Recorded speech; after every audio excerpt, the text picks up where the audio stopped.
যদি কারো ঘরে পুরাতন কোরআন শরীফ থেকে থাকে তাহলে ভুলেও এই কাজটি করবেন না। এতে আপনি বড় ধরনের বিপদের সম্মুখীন হতে পারেন। আপনার ঘরে যদি পড়ার অযোগ্য অথবা ছেঁড়া ফাটা কোরআন শরীফ থেকে থাকে সেক্ষেত্রে তার করণীয় কি? যদি কেউ এই অবস্থায় সেই পুরাতন ছেঁড়া অংশটিকে নিঃশেষ করতে চায় অথবা বাইরে ফেলে দেয় সেক্ষেত্রে কি সে গুনাহগার হবে? যদি এই কাজটি করার জন্য গুনাহগার হয়ে থাকে তাহলে পড়ার অযোগ্য কোরআন এবং পুরাতন কোরআনের ছেঁড়া ফাটা পাতাগুলো কি করবেন? এই গুরুত্বপূর্ণ বিষয়টি জানতে পারবেন আজকের এই ভিডিও থেকে, তাই ভিডিওটি না টেনে শেষ পর্যন্ত দেখতে থাকুন। মহান আল্লাহ তাআলা মানবজাতির কল্যাণ ও সঠিক জীবন বিধানের জন্য আল কোরআন নাজিল করেছে। মুসলিম হিসেবে আমাদের প্রত্যেকের ঘরে পবিত্র কোরআন থাকা আবশ্যক। প্রিয় মুসলিম ভাই ও বোনেরা, আপনাদের ঘরে যদি পবিত্র আল কোরআন থেকে থাকে তাহলে কমেন্টে অবশ্যই একবার আলহামদুলিল্লাহ লিখে যাবেন। কিন্তু মুসলিম হয়েও যাদের ঘরে আল কোরআন রাখার সৌভাগ্য হয়নি অবশ্যই ঘরে আল কোরআন রাখার চেষ্টা করবেন ইনশাআল্লাহ। প্রিয় দর্শক, আজকের এই ভিডিওটি দেখে প্রত্যেকটি মুসলিম নরনারীর জন্য কর্তব্য স্বরূপ, কাজে এই ভিডিওটিকে ভুলেও এড়িয়ে যাবেন না। হয়তো এই ভিডিওতে আলোচনা করা বিষয়বস্তুটি সম্পর্কে আপনার না জানার কারণে বড় ধরনের বিপদের সম্মুখীন হতে পারেন। তাই অবশ্যই ভিডিওটি শেয়ার করে আপনার পরিবার এবং প্রিয়জনদের কাছে পৌঁছে দিন। আপনার একটি মাত্র শেয়ারে তারা এই বড় ধরনের গুনাহ থেকে পরিত্রাণ পাবে।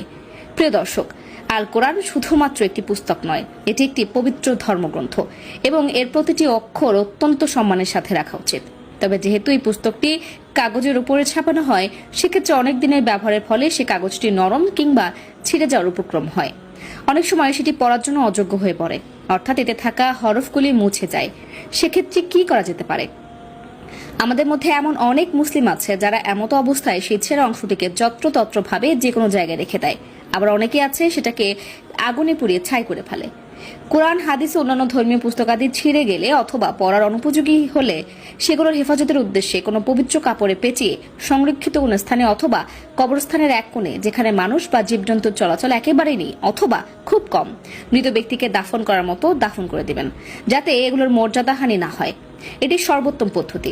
এছাড়াও এই জাতীয় কপিসমূহকে কোনো ভারী জিনিসের সাথে বেঁধে গভীর পুকুর বা নদীতে ডুবিয়ে দেওয়া যেতে পারে, যাতে সেগুলো নদী বা পুকুরের গভীরে পৌঁছে যায়। এক্ষেত্রে লক্ষ্য রাখতে হবে যেন কোনো অবস্থাতেই এগুলোর অবমাননা না হয়।